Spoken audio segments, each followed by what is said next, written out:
ကြည့်လိုက်ပါဦးမြို့အနှံ့ပြေးလွှားနေတဲ့ခွေးကြီးတစ်ကောင်ရဲ့သူ့နောက်ကလိုက်နေတဲ့ကလေးမလေးရဲ့ဒါကိုတင်မကသေးဘူးရဟတ်ရင်ပေါ်ကနေပါတိုက်ရိုက်သတင်းလွှင့်ပြီးလိုက်နေကြတာပါမူလာကတော့ဒီခွေးကြီးနဲ့ကောင်မလေးဟာပျော်ပျော်ရွှင်ရွှင်နေထိုင်ခဲ့ကြတာပေါ့ဒါပေမဲ့စိတ်တဆဆန်တဲ့စီးပွားရေးသမားလူဖြူကြီးကမကောင်းတဲ့စိတ်ကူးနဲ့သူတို့ကိုနှောက်ယှက်ပါတော့တယ်လွန်ခဲ့တဲ့ရက်ပိုင်းကဒီလူဖြူကြီးဟာဆိုဖီစီရောက်လာပြီးငွေနဲ့လက်ထိုးကကလစ်ဖို့ကိုဝယ်ဖို့ကြိုးစားခဲ့ပါသေးတယ်အဲ့ဒီအချိန်မှာပဲအခွင့်ကောင်းယူပြီးကလစ်ဖို့ကိုစိတ်တစ်ချက်ထိုးလိုက်ပါလေရောဆိုဖီကလည်းအမြန်ပြီးတော့ဘလို့အော်ပြောလိုက်တဲ့အခါမှာတော့ခွေးလိမ္မာလေးဟာချက်ချင်းပဲတုတ်ပြန်ပြီးလွတ်အောင်ပြေးပါတော့တယ်လူတွေအားလုံးရဲ့ဝိုင်းဝန်းကူညီမှုကြောင့်ဆိုဖီတို့ဟာတငယ်ချင်းဖြစ်သူအာလန်ရဲ့အိမ်မှာခဏတော့ပုံနိုင်ခဲ့ကြတယ်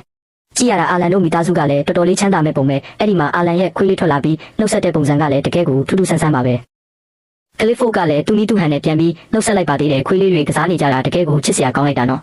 အဲ့ဒီအချိန်မှာပဲအာလန်ရဲ့အဖေရောက်လာပါတယ်တစ်ဖက်မှာလည်းလူဖြူကြီးကခွေးကိုရှာမတွေ့တော့ TV ကနေတဆင်စုငွေတွေထုတ်ပြီးအသေးအတန်လိုက်ရှာခိုင်းနေပြီလေဒါနဲ့သူတို့အားလုံးတိုင်ပင်ပြီးမိလက်တစ်ခုထုတ်လိုက်ကြတယ်အာလန်ရဲ့အဖေမှာတရုတ်ပြည်မှာတိရစ္ဆာန်ရုံဖွင့်ထားတဲ့တငယ်ချင်းတစ်ယောက်ရှိတယ်အဲ့ဒီနေရာကပတ်ဝန်းကျင်တာယာတာကြောင့်ကလစ်ဖို့ကိုအဲ့ဒီစီပို့လိုက်ရင်ဘေးကင်းနိုင်တယ်လို့အကြံပြုပါတယ်ဆိုဖီဟာသူ့ရဲ့အချစ်တော်ခွေးကြီးနဲ့မခွဲနိုင်ပေမဲ့လူဆိုးတွေလက်ထဲမရောက်စေဖို့အတွက်စိတ်ကိုတင်းပြီးခွဲခွာဖို့ဆုံးဖြတ်လိုက်ရတယ်နောက်တနေ့ညမှာတော့ခွေးလေးကိုတင်းမောနဲ့ပို့ဆောင်ဖို့ပြင်ဆင်ကြပါတယ်ဆိုဖီကကလစ်ဖို့ကိုနှုတ်ဆက်တဲ့အခါကလစ်ဖို့ခွေးကြီးဟာလည်းဝမ်းနဲ့ပန်းနဲ့ကြံရစ်ခဲ့ခြင်းနေရှာတယ်သူဘာလုပ်နေတာလဲလို့မေးစရာဖြစ်အောင်ကိုခွဲခွာရတာခက်ခဲနေပေမဲ့ဆိုဖီမှာတခြားရွေးချယ်စရာမရှိတော့ပါဘူးကလစ်ဖို့ဘေးကင်းကင်းနဲ့ရောက်သွားလိမ့်မယ်လို့ဆိုဖီထင်နေခဲ့ပေမဲ့နောက်တနေ့မနက် TV သတင်းမှာတော့လူဖြူကြီးကအနီရောင်ခွေးကြီးကိုပြန်ဖမ်းမိသွားပြီဆိုတဲ့သတင်းကတက်လာပါတော့တယ်